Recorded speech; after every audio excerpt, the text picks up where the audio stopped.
buscando o socorro do Espírito para que Ele então ministre aos nossos corações.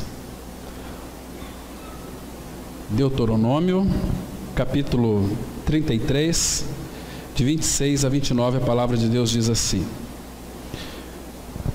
Não há outro, ó amado, semelhante a Deus, que cavalga sobre os céus para a tua ajuda e com a sua alteza sobre as nuvens.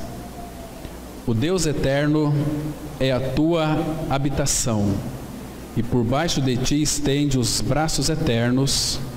Ele expulsou o inimigo de diante de ti e disse: destrói-o. Israel, pois, habitará seguro, a fonte de Jacó habitará a sós numa terra de cereal e de vinho, e os seus céus destilarão orvalho. Feliz és tu, ó Israel, quem é como tu, povo salvo pelo Senhor, escudo que te socorre, espada que te dá alteza. Assim os teus inimigos te serão sujeitos, e tu pisarás os teus altos. Vamos ter mais uma palavra de oração. Pai, muito obrigado por esse tempo que vamos passar aqui diante do Senhor. Pai, obrigado por abrir a Tua palavra para nós e nos dar esta liberdade para refletirmos a Tua palavra. Que Teu maravilhoso Espírito que a inspirou traga revelação aos nossos corações.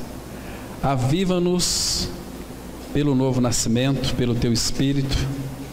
Pai, nos dê espírito de sabedoria e de revelação para conhecermos o Teu amado Filho Jesus de uma forma especial e profunda.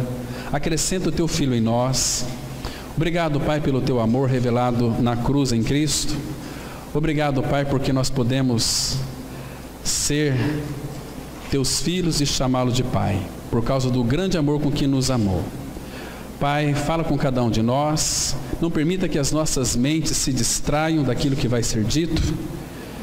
Que Tu tragas revelação. Não permita que as nossas mentes pairem nenhum tipo de dúvida. Pai, Teu Espírito foi nos dado para que nós compreendamos a Tua palavra. E nós entregamos nas Tuas mãos esta reunião. E pedimos, ó Pai, a Tua direção. Em nome do Senhor Jesus nós oramos. Amém. Queridos irmãos e irmãs, nós dissemos hoje pela manhã que todas as vezes que a igreja se reúne, é uma ocasião muito especial. Porque sempre quando o Senhor nos reúne, é porque Ele quer comunicar alguma coisa ao seu povo. E graças ao Senhor que nós podemos então ouvir a voz dEle quando nós abrimos a sua palavra. Irmãos, o nosso Pai Celestial não tem nenhum compromisso com aquilo que não seja a sua palavra. Ele não tem nenhum compromisso com aquilo que seja um povo que não é voltado para a palavra. Muitas vezes nós somos um povo voltado para a nossa denominação. O Senhor não se agrada disso. Ele não tem compromisso com nenhuma denominação, seja católica, evangélicas, porque, irmãos, um detalhe que é fundamental, porque denominação tem feito bastante evangélicos e crentes, mas não santos, não filhos de Deus.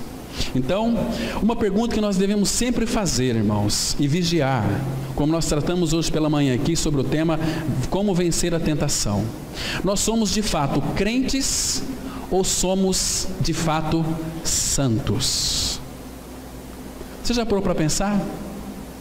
Irmãos, nós estamos vivendo uma geração, como disse um certo irmão, que é a pior geração de todos os tempos, onde nós não conseguimos mais enxergar Cristo manifesto e expresso na vida das pessoas que se dizem cristãs.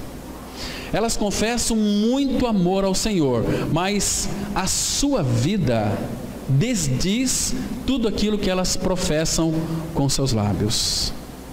Então, irmãos, são meros evangélicos, meros crentes, não são de fato filhos de Deus em Cristo Jesus, porque todo filho de Deus, ele tem dentro de si a natureza divina. Natureza divina é a natureza santa do Pai. Irmãos, quando nós cremos no Senhor Jesus Cristo, na obra consumada do Calvário, significa que o nosso pecado foi removido. E o que é o pecado, irmãos? Pecado é tudo aquilo com que nós nascemos com ele. Nós já herdamos dos nossos pais, Adão e Eva, uma natureza perversa, uma natureza rebelde, uma natureza de dominadores. Então Cristo veio para tirar isso de nós. Não apenas isso, ele veio tirar aquela morte que foi colocada dentro de nós.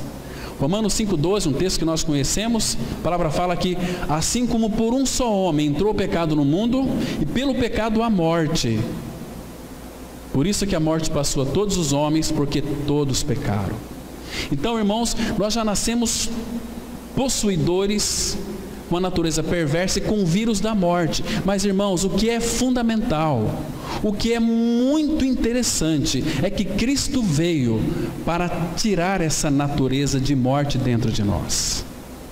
Ele fez uma obra naquela cruz do Calvário. Irmãos, você sabia que Hebreus vai dizer que Jesus Cristo, lá naquela cruz, o que ele estava fazendo ali? Ele removeu o nosso pecado. Sim, ele estava também destruindo aquele que tem o poder da morte, não apenas a morte, mas aquele que tem o poder da morte, a saber, o diabo, e livrar-se a todos que pelo pavor da morte estavam sujeitos à escravidão por toda a vida. Porque a morte, ela é pavorosa, mas Jesus Cristo veio, e lá naquela cruz, Hebreus 2,9 vai dizer, irmãos, que nós nunca iremos experimentar a morte eterna. Por quê? Porque Jesus na cruz, ele provou a minha e a sua morte. Lembra daquele brado que Jesus disse lá na cruz, quando ele recebeu o nosso pecado no seu corpo? Ele disse assim: Deus meu, por que me desamparaste? Este por que me desamparaste é o nosso desamparo. Uma pessoa sem a vida de Cristo, ela está totalmente desamparada, ela está indo para a sepultura. Irmãos, e a palavra fala muito claramente que para o ímpio, para o perverso, a esperança dele morre ali na sepultura, porque ele não tem um princípio de vida. Então Cristo, quando ele entrou na morte, ele destruiu a morte por cada um de nós. Isso é maravilhoso aos nossos olhos. Ele trocou o nosso coração, ele tirou o nosso velho coração e nos deu um novo coração, um coração que é sensível à voz do Espírito Santo, um coração que se inclina para a sua palavra. Irmãos, o mundo aí fora está cansado de religião.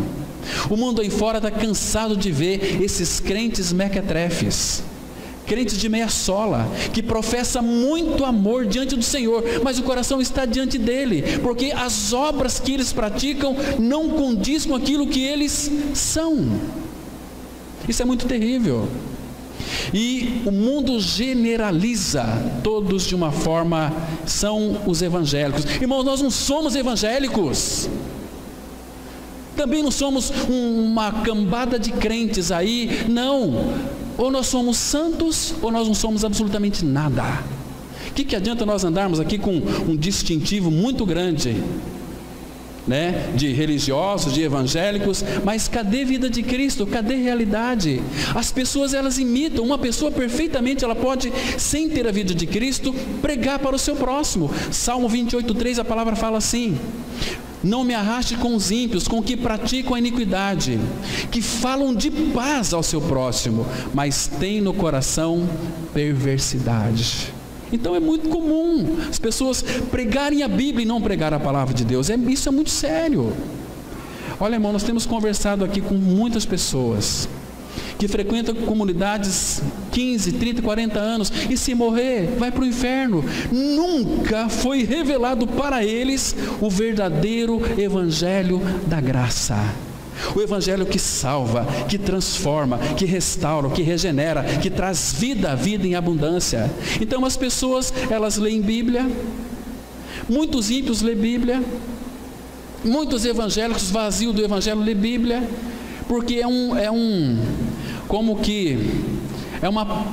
aplaca a sua consciência. Eu estou lendo a Bíblia, então eu sou um filho de Deus, mas de repente não é um filho de Deus. Se você de fato não ganhou uma real experiência de regeneração, você continua sendo um ímpio, porque a religião, ela nos educa, A religião traz bons princípios.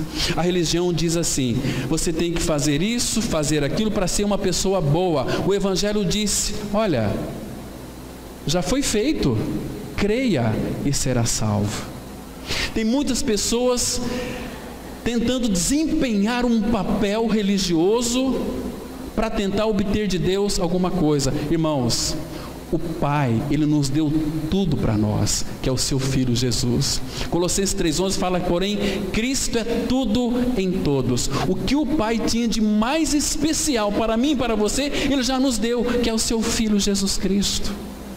Irmãos, nós estamos vendo um monte de pessoas com Bíblia na mão, desesperadas, procurando vida e não a encontra.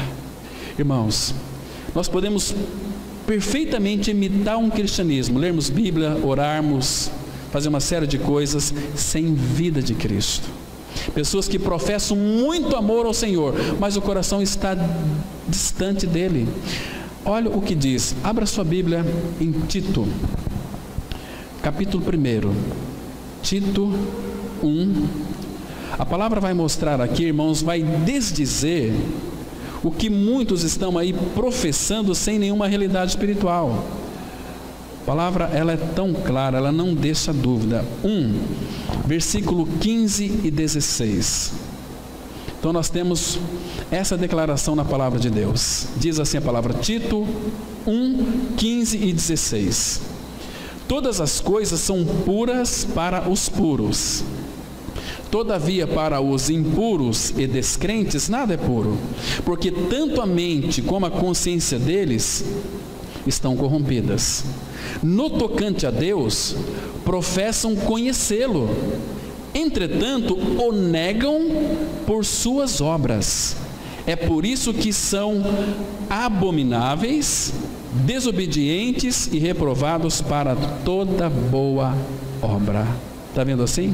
Tocante a Deus, nós conhecemos a palavra de Deus, nós somos evangélicos, mas a vida dessas pessoas desdizem aquilo que elas professam. Irmãos, quando o mundo olha para a igreja, o que o mundo está vendo na igreja? Será que está vendo regras? Será que eles estão vendo mandamentos? Está vendo nariz empinados? Ou eles estão vendo Cristo habitando em nós? Será que o seu marido consegue enxergar em você Cristo?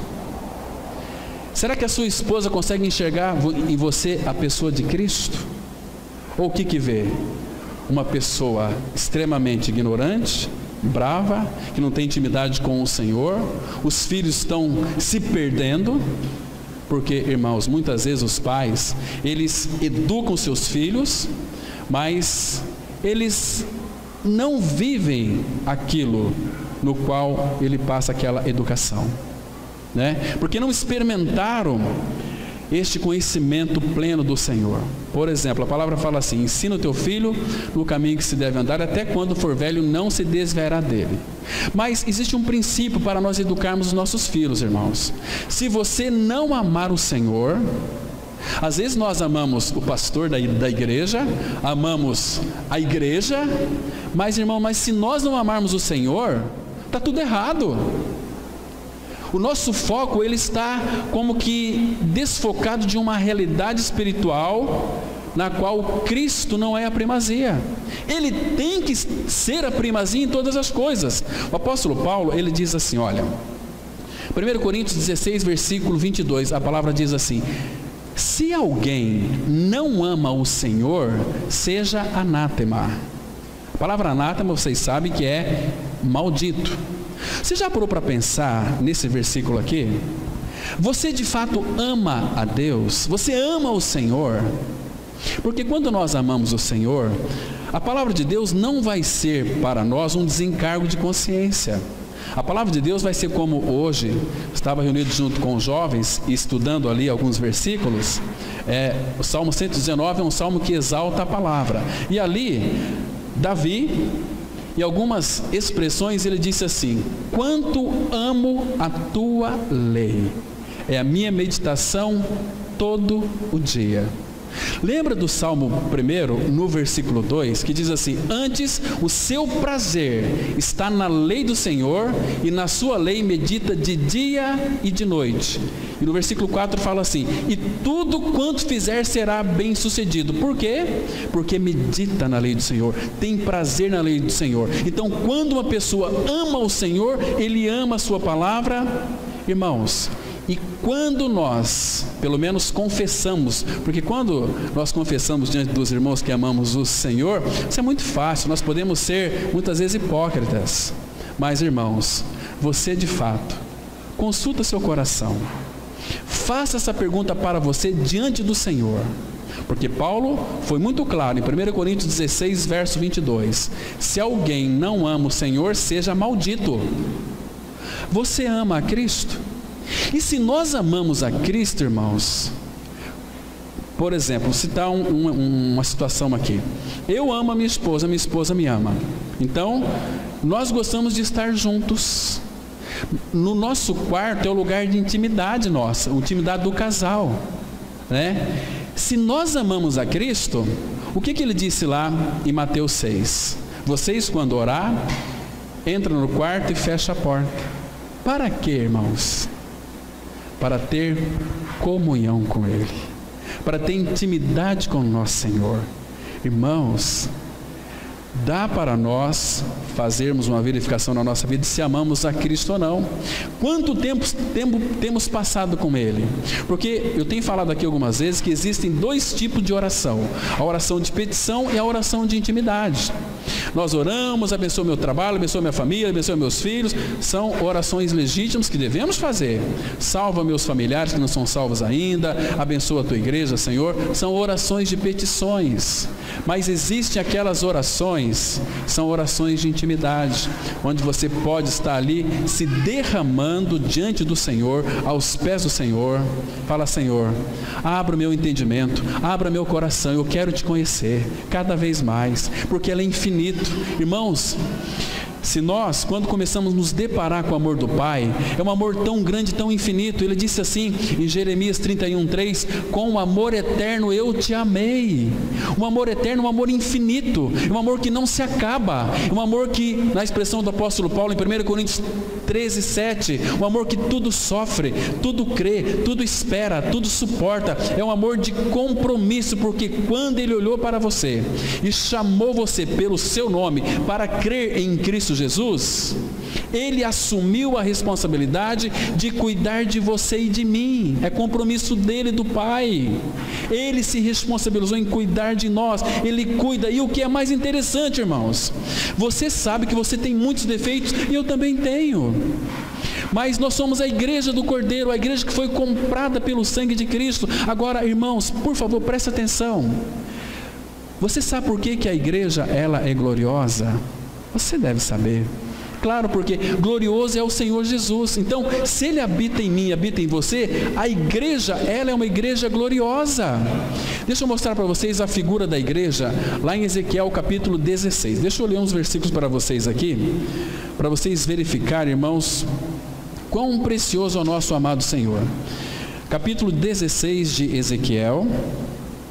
A palavra, ela vai mostrar aqui algumas características da igreja.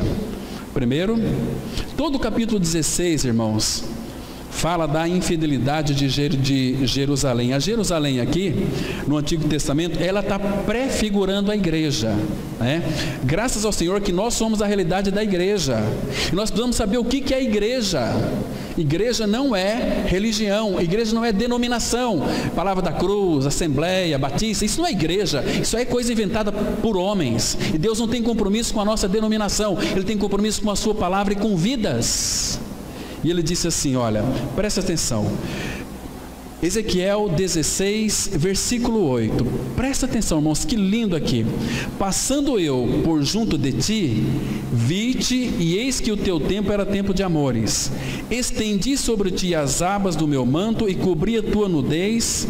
Dei-te juramento e entrei em aliança contigo, diz o Senhor Deus, e passaste a ser minha. Está vendo aqui? Essa aqui era a nossa condição antes. Então, a partir do momento em que Ele estendeu sobre nós as abas, do seu manto, ele cobriu a nossa nudez. A nudez aqui no hebraico, a ideia é de pecado, porque quando Adão pecou, ele se percebeu que estava nu e ele cozeu folhas de figueira e se cobriu. Então a nudez aqui fala do pecado. Então, agora, irmãos, que coisa mais linda, foi ele que entrou em aliança conosco.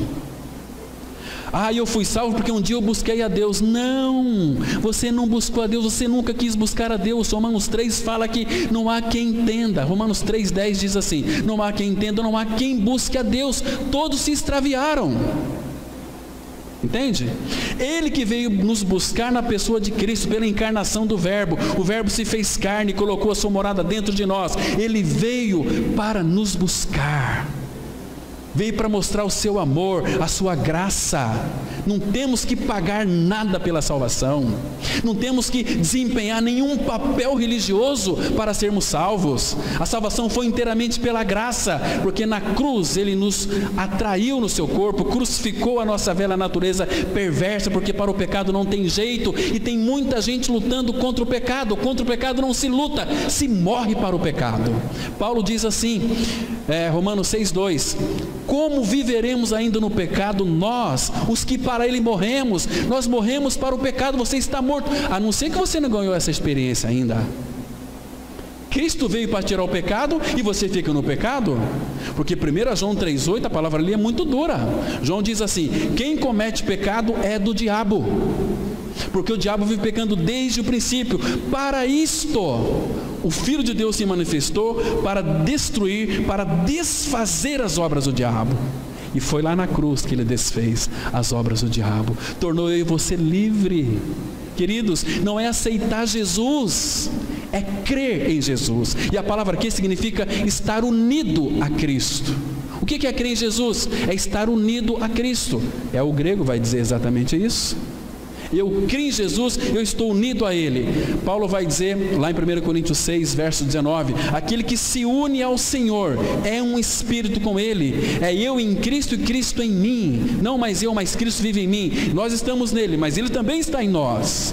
Cristo não habita do nosso lado. Se Ele habita do seu lado, você vai para o inferno. Ele tem que ser a sua vida. Lembra lá de Colossenses 3,4? Quando Cristo, que é a nossa vida, se manifestar, então nós também seremos manifestados com Ele em glória. Irmãos, então essa história aqui, Ele nos viu. Olha só o versículo 9: então te lavei com água e te enxuguei do teu sangue, te ungi com óleo. Está vendo aqui? Essa palavra aqui, água, está falando... água aqui está prefigurando a palavra de Deus. Jesus disse lá em João 15: vós já estáis limpos pela palavra que vos tenho anunciado, que vos tenho falado. 1 Pedro 1,23, a palavra fala assim: porque fostes regenerados, não de semente corruptível, mas da incorruptível, mediante a palavra de Deus, a qual vive e é permanente. Tiago 1,18 vai dizer também o seguinte, que segundo o seu querer, Ele nos gerou de novo pela palavra da verdade. Então aqui é palavra. Observa aqui, irmãos, que Ele te lavou com água e te enxugou do teu sangue e nos ungiu com óleo. Óleo aqui no Antigo Testamento está sempre apontando para o Espírito Santo. Uma figura linda do Espírito Santo. E o altar sempre vai apontar para a cruz. Agora, irmãos, veja o que Ele fez com a igreja. Versículo 10. Também te vesti de roupas bordadas. Roupas bordadas aqui é o trabalho do Espírito Santo bordando a preciosidade de Cristo em nós. Entende? E as vestiduras de Cristo. Paulo fala assim: revesti-vos do Senhor Jesus Cristo. E nós já temos Cristo, temos que revestir dele. Então o Espírito Santo vai bordar em nós toda a beleza de Cristo, toda a riqueza de Cristo. Então, diz aqui: roupas bordadas, te calcei com couro da melhor qualidade, e te cingi de linho fino, e te cobri de seda. Também te adornei com enfeites, e te pus braceletes nas mãos, e colar a roda do teu pescoço. Está falando de quem aqui, irmãos? Da noiva. O que é a noiva? É a igreja de Cristo, a igreja verdadeira, o organismo vivo de homens e mulheres que creram em Cristo. Estes são igreja. O resto é tudo religião, é evangélicos, é crentes. Irmãos, Ele nos fez santos. E a palavra de Deus, ela continua. Olha o versículo 13. Assim foste ornado de ouro e prata. Ouro, na Bíblia aqui, fala do que, irmãos? Da natureza divina. Natureza divina que habita em nós. E prata fala da redenção de Cristo. Fomos ornados com ouro e prata. Então quem nos vê tem que ver a natureza do Pai em nós. Agora, irmãos, será que os nossos vizinhos têm realmente testemunhado que nós somos filhos de Deus? Ou eles têm dito um para os outros, aqueles crentes que ficam gritando, marido com a esposa? Será que isso aí de fato é uma vida de santidade? Hebreus 12:14 vai dizer o seguinte: segui a paz com todos e a santificação, sem a qual ninguém verá o Senhor. Por isso que eu fiz essa pergunta: você é crente ou você é um santo? Sem santidade ninguém verá o Senhor. Foi o Senhor quem disse: sede santo, porque eu sou santo. Quando Ele fala sede santo, e a condição que Ele nos dá para nos tornar homens e mulheres santos. Como é que Ele nos torna santos? É quando Ele vem habitar dentro de nós. Já a gente vai ver esse processo aqui. Mas observa aqui, irmãos, versículo, agora, olha o versículo 14, por favor, presta atenção no versículo 14. Correu a tua fama entre as nações por causa da tua formosura, pois era perfeita. Irmãos, eu e você, nós não somos perfeitos, nós cometemos tantos erros, mas, irmãos, Deus, quando nos purificou na pessoa de Cristo, lembra que Ele disse para Pedro, lá em Atos capítulo 12, quando desceu aqueles lençol com 4 partes, e disse para Pedro: Pedro, mata e come. O que Pedro disse? Não, Senhor, porque na minha boca nunca entrou coisa comum e impura. E o que Deus disse para Pedro? Pedro, não consideres comum ou impuro aquilo que Deus purificou. Irmãos, Deus nos purificou. Nós temos muito defeito, mas quando Deus nos vê, Ele não vê mais eu, não vê mais você, Ele vê Cristo em você, Cristo em mim. Então por isso que a igreja aqui, olha, pois era perfeita. Perfeita por quê? Por causa da minha glória que eu pusera em ti, diz o Senhor Deus.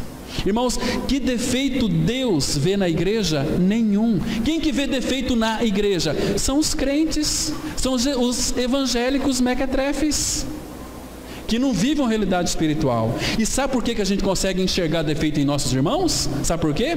Porque nós não amamos os nossos irmãos.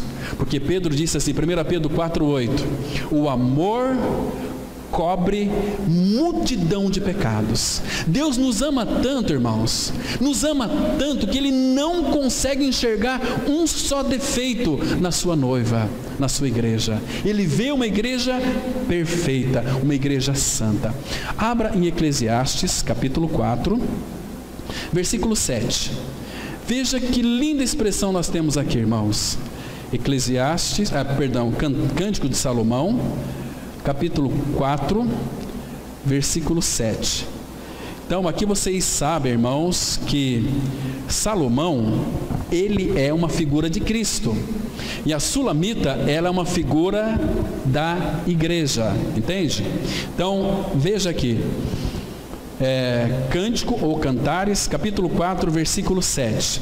A palavra de Deus, ela vai dizer o seguinte, olha: tu és toda formosa, aqui é a voz do esposo, tu és toda formosa, querida minha, e em ti não há defeito.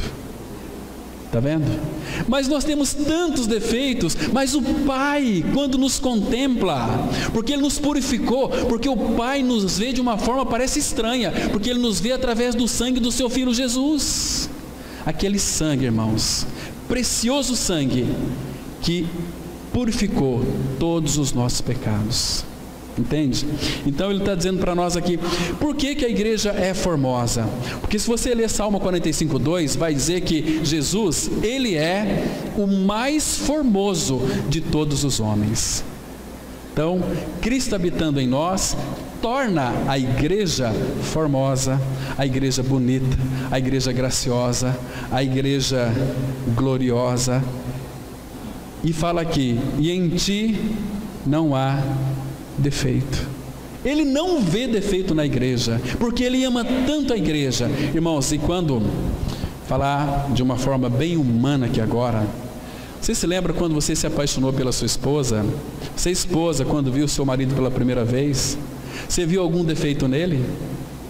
Você viu algum tipo de problema nela ou nele? Claro que não, porque quando a gente ama, nós ficamos encantados. O amor, ele traz um brilho para o nosso coração, que a gente consegue enxergar defeito. Mas o nosso amor humano é muito falho, mas o amor de Deus não. Ele é amor, Deus é amor, e Ele nos ama incondicionalmente. É um Deus de amor. E porque Ele nos ama, a igreja que Ele purificou com seu sangue, Ele não enxerga defeito na sua igreja. A igreja é gloriosa. Abra lá em Efésios, capítulo 5. Irmãos, que linda expressão nós temos aqui. Efésios, capítulo 5. Vamos ler aqui alguns versículos, irmãos. Efésios 5, vamos ler a partir do versículo 25. Aqui, a partir do versículo 22 até o 33, você não sabe se Paulo está falando de Cristo, a igreja, ou de marido e mulher, né?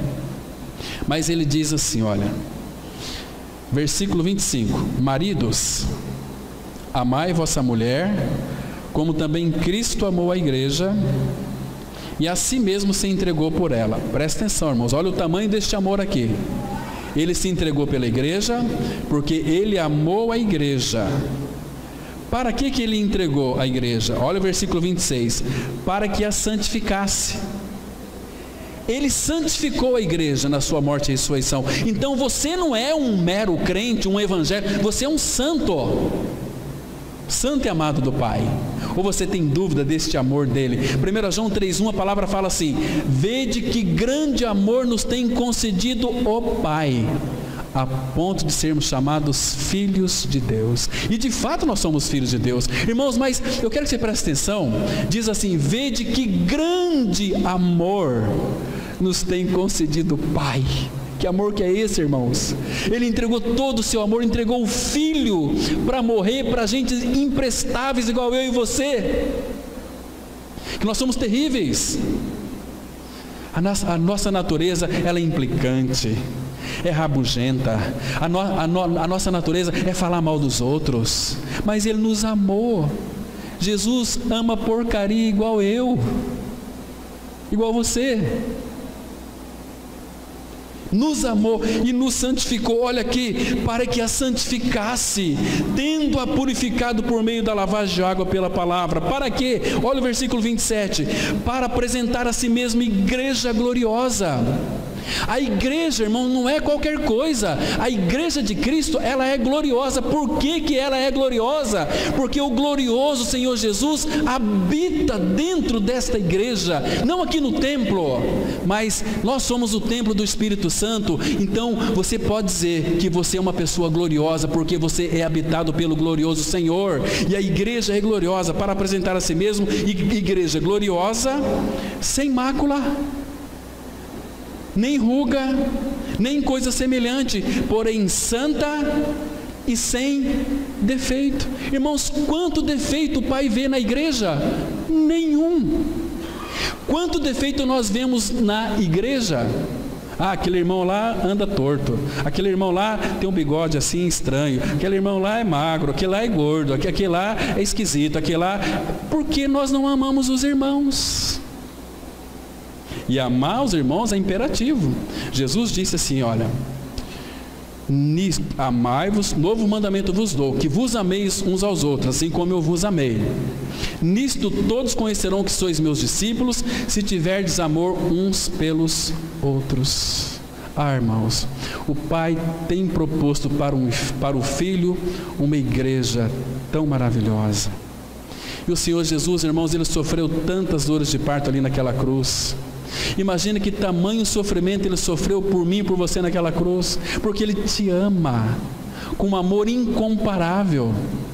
Imagina ali, irmão, sabendo que quando levantaram a cruz ali da terra com Jesus pendurado na cruz, dentro de poucos instantes, meio-dia, ele iria puxar o pecado da humanidade no seu corpo. Imagina a aflição de Cristo, sabendo que naquele momento em que o meu e o seu pecado fosse colocado no corpo de Cristo, o Pai, aquela comunhão do Pai e o Filho seria rompida. O nosso Senhor Jesus, Ele nunca temeu a cruz, Ele nunca temeu nenhum sofrimento, mas o que Ele mais temia é ser separado do Pai. Irmãos, quantas dores de parto nosso Senhor Jesus sofreu ali. Imagina só como Ele sofreu aquelas dores terríveis, e Ele então iria se separar do Pai. E quando o meu e seu pecado foi colocado sobre Cristo na cruz, o que foi que Ele gritou ali? Deus meu, por que me desamparaste? Imagina quantas dores de parto o nosso Pai Celestial sofreu, vendo o seu Filho ali, naquela cruz. E o Pai poderia tirá-lo de lá? Poderia, mas Ele não tirou, sabe por quê? Porque Ele pensava em você, pensava em mim, pensava em nós. Irmãos, como sofreu o nosso Pai Celestial? Quantas dores de parto sofreu a bendita pessoa do Espírito Santo? Porque pelo Espírito Eterno Ele foi para a cruz. Mas ali, irmãos, em Atos capítulo 2, quando o Espírito Santo desceu sobre aqueles 120 irmãos, lembra? Lembra que veio aquele vento impetuoso? No grego significa uma respiração forte, como que uma mulher acabando de dar à luz. Ali a igreja estava nascendo, e a igreja nasceu de dores de parto. A igreja não foi fundada por nenhum homem. Eu fico muito triste quando eu vejo assim: a igreja tal foi fundada por pastor de tal. Ah, que tristeza!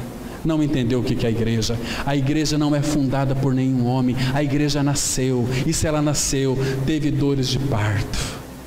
Irmãos, precisamos pedir ao Pai que Ele então abra o nosso coração e nos dê uma visão adequada do que significa a igreja.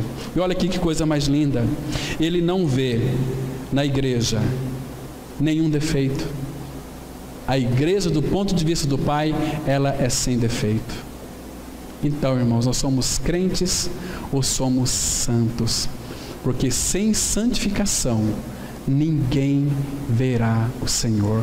Você já parou para meditar naquele versículo ali? Segui a paz com todos e a santificação, sem a qual, a santificação, ninguém verá o Senhor. Agora, irmãos, quer ver como é que Ele nos torna santos? Abra sua Bíblia para 1 Coríntios capítulo 3. 1 Coríntios 3, versículo 16. Veja aqui como é que Ele nos torna santos. 1 Coríntios 3, 16 e 17. Ai, como é gostoso ler a palavra. Aqui não tem engano, aqui tem vida, aqui tem fé, aqui nós podemos descansar, porque é a palavra de Deus. Diz assim, 1 Coríntios 3, verso 16, ele diz assim: não sabeis que sois, não é que você vai ser, que sois santuário de Deus, e que o Espírito de Deus habita em vocês, em vós. Essa palavra em, essa preposição em significa dentro de. Em significa dentro de vocês. O Espírito de Deus habita dentro de vocês. Vocês não sabem disso? Olha o 17: se alguém destruir o santuário de Deus, que é o seu corpo, Deus o destruirá, porque o santuário de Deus, que sois vós. Irmãos, o que é o santuário de Deus? Eu e você que creu, sois vós. É sagrado. A palavra aqui sagrado no original é santo. Deus habitando em nós. Será que nós vamos ser apenas crentes, evangélicos? Ou somos santos de Deus? 1 Coríntios capítulo 6, versículo 19. Aí pertinho aí. Veja só aqui. 1 Coríntios 6, verso 19. Queridos, Ele fez tudo por nós. Ele quer que nós creiamos na sua palavra e descansamos naquilo que Ele disse e respondamos a Ele. 1 Coríntios 6, 19, a palavra de Deus diz assim: acaso não sabeis que o vosso corpo é santuário do Espírito Santo? O que teu corpo é, irmão? O que a palavra afirma que teu corpo é? É templo, é santuário do Espírito Santo, que está de novo aqui a palavrinha, dentro de vós, o qual tendes da parte de Deus e que não sois de vós mesmos. Lá em 1 Coríntios 3,16 é o Espírito de Deus, aqui o Espírito Santo, e falta um ainda, né? O Espírito de Cristo.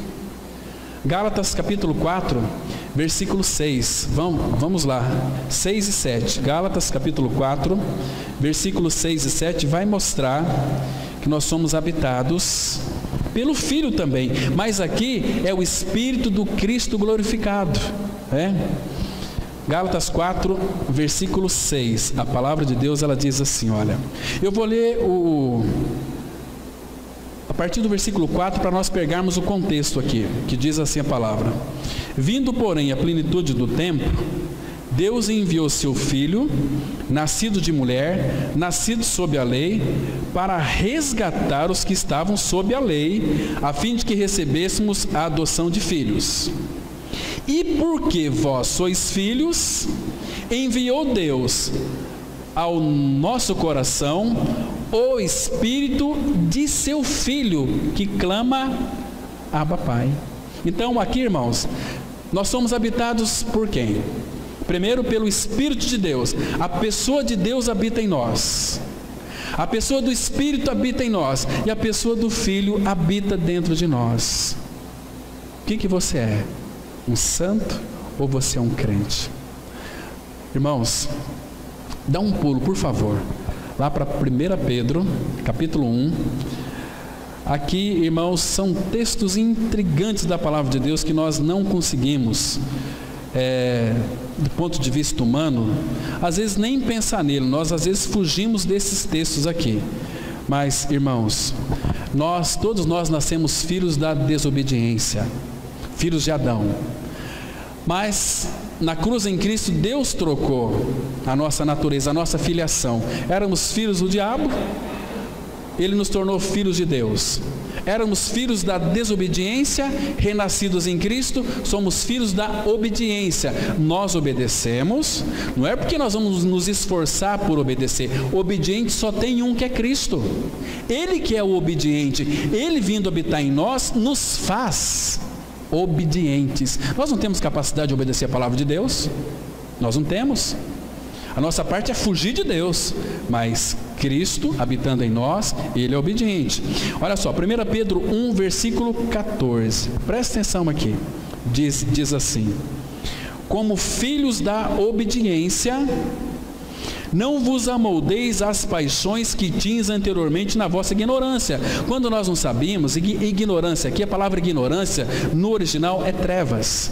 Quando nós andávamos em trevas, sem entendimento da palavra de Deus, nós éramos ignorantes. Agora, olha o 15, pelo contrário, segundo é santo aquele que vos chamou, tornai-vos santos também vós mesmos, em todo o vosso procedimento. Irmãos, será que todo o nosso procedimento é santo? No seu trato com seus filhos, o seu trato com seus filhos é um tratamento santo? O seu trato com a sua esposa, o seu cuidado com a sua esposa é um procedimento santo? Lá no seu trabalho, você exerce uma função santa? Porque você não precisa dizer que você é um filho de Deus. Se você é um filho de Deus, as pessoas vão olhar para você e vão dizer: aquele homem, aquela mulher é um homem de Deus. Como Eliseu. Nós já vimos esse texto aqui. Ninguém precisou de falar que Eliseu era um homem santo de Deus. A mulher daquele homem rico disse para o esposo: olha, este homem que passa por nós, eu vejo que ele é um santo homem de Deus. Nós não temos que dar testemunho de nós mesmos, nós temos que testemunhar Cristo. Não vir aqui, foi curado de câncer, eu quero dar um testemunho. Sabe o que vai acontecer? Aqui não vai ter lugar de pôr gente. Aí as pessoas vêm não por causa da palavra, por causa de Cristo, vêm para receber curas e prosperidade, essas coiseiras todas aí. Jesus nunca pediu para nós dar testemunho de nós mesmos. Quando Ele curava alguém, vá e não conte nada para ninguém. Silêncio. Aí a pessoa vem dar o testemunho dela aqui, né? Irmão, sabe, eu quando fiz o diagnóstico estava com câncer. Puxa vida, que coisa interessante. E aí, irmãos, sabe, eu fui em todos os médicos, não teve jeito, aí eu fui para Deus, aí os irmãos oraram por mim, aí Jesus me curou. Lá no final, depois de uma hora, aí Jesus me curou. Falou de si próprio, chamando a glória para si. Se nós soubéssemos quem somos nós, irmãos, sabe qual é o nosso valor? Tem gente que estufa o peito e fala assim: nosso valor, o valor do tamanho do mundo, a alma. Sim, foi o valor que Ele deu. Mas Isaías 41, 24, a palavra fala assim: eis que sois menos do que nada. O que é nada? Nada é nada. E a Bíblia diz que nós somos menos do que nada. Isso nos humilha bastante, né? Mas o dia que nós reconhecermos que somos menos do que nada, Ele pode ser o nosso tudo. E Ele só vai ser o nosso tudo o dia que nós for nada. Paulo sempre fala assim: ainda que nada sou. A mim, o menor de todos os apóstolos, foi-me dada esta honra, essa glória de pregar aos gentios o evangelho das insondáveis riquezas de Cristo. Isso é evangelho puro, evangelho que não traz peso. Hoje a gente vê aí, as pessoas estão aí na mão desses pastores com umas cargas que não conseguem segurar. E regras e mandamentos, e não pode. Jesus veio para nos dar uma liberdade plena. Você pode tudo. A palavra fala assim: todas as coisas me são lícitas, mas nem todas edificam. Todas as coisas me são lícitas, mas eu não me deixarei envolver por nenhuma delas, porque você tem um Espírito Santo. A nossa vida é dirigida pelo Espírito Santo de Deus, não por nós mesmos. Quando nós começamos a dirigir as coisas, dá tudo errado. Então, santos também vós mesmos em todo o vosso procedimento, como está escrito: sede santos, porque eu sou santo. Agora, cuidado para não se envolver com religião. A religião é sempre o esforço. Eu vou ser santo na base do meu muque aqui. Eu não vou passar ali em frente ao bordel. Você tem que ir lá no bordel pregar para aquelas pessoas, porque Jesus veio buscar prostituta, veio buscar gente que não presta. Deixa os bons ir para o inferno. Ele veio buscar e salvar o que se havia perdido, né? Essa é a missão da igreja. E pregar o evangelho, não pregar religião, não pregar doutrina, porque doutrina e religião não liberta. O que liberta é Cristo. Se pois o Filho vos libertar, verdadeiramente sereis livres. Então, irmãos, nós ficamos muito preocupados com a opinião dos outros e não com a opinião do Pai. Nós vivemos diante dele. Agora, não adianta você se esforçar para se tornar uma pessoa santa, porque você vai ser um crente chato, um religioso que insuportável, como foi Jó antes de conhecer o Senhor, né? Mas quem nos faz santos é Ele. Quer ver só? 1 Tessalonicenses capítulo 5, versículo 23. Olha o que a Bíblia diz, e leia com bastante cuidado. 1 Tessalonicenses capítulo 5, versículo 23. A palavra de Deus, ela mostra aqui de uma forma tão real, tão clara, tão linda. Ela diz assim, presta atenção, 1 Tessalonicenses capítulo 5, versículo 23. Não é você que vai se santificar, é Ele quem te santifica. Diz assim a palavra, olha, presta atenção: o mesmo Deus da paz vos santifica em tudo. É você aqui o caso? Não, é Ele. O mesmo Deus da paz vos santifica em tudo, e o vosso espírito, alma e corpo sejam conservados íntegros e irrepreensíveis na vinda de nosso Senhor Jesus Cristo. Olha o 24. Fiel é o que vos chama, o qual também o fará. O que Ele vai fazer? A santificação em nós. Está vendo aqui, irmãos? Então aqui não tem peso. Cristianismo só é pesado para quem não tem entendimento na palavra. Às vezes a pessoa pode até conhecer a Bíblia, mas não conhece o Senhor da Bíblia. Porque quem santifica-nos é Ele. Último texto, nós vamos encerrar. Hebreus capítulo 2, versículo 11. Hebreus 2:11. A palavra de Deus diz assim, eu vou ler também aqui o versículo 10, para nós pegarmos o contexto. Olha que coisa mais preciosa, irmãos, que coisa linda. Diz assim a palavra, Hebreus 2:10. Porque convinha que aquele, por cuja causa e por quem todas as coisas existem, conduzindo muitos filhos à glória, aperfeiçoasse por meio de sofrimentos o autor da salvação deles. Agora olha o 11 aqui. Pois tanto o que santifica, como os que são santificados, todos vêm de um só. Quem que nos santifica? Ele. Se Ele nos santifica, nós somos santificados. Entende, irmãos? Se Cristo é a sua vida, você não pode sair dizendo que você é um evangélico. Você é um santo e amado do Pai. Nem precisa dizer que você é santo. As pessoas vão ver o teu procedimento, que é santo. Você é um amado do Pai. Então, irmãos, que Deus, pela sua infinita graça, revele essa verdade no nosso coração, para que nós não só tenhamos um conhecimento bíblico, mas a realidade desse conhecimento. Porque se a gente ficar só no conhecimento, não tem nenhum valor, né? Porque a letra ela mata, mas o Espírito vivifica. Então você é crente ou você é um santo? Nós somos santos e amados.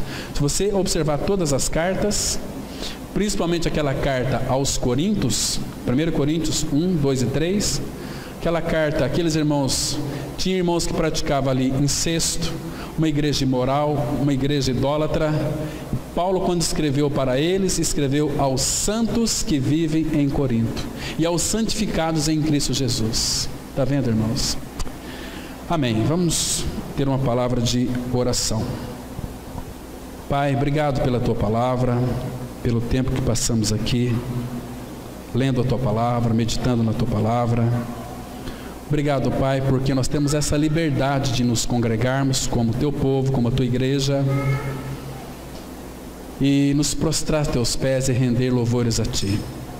Pedimos, ó Pai, que Tu venhas fazer com que a Tua palavra, Pai, possa estar enchendo o nosso coração, transbordando-nos de alegria.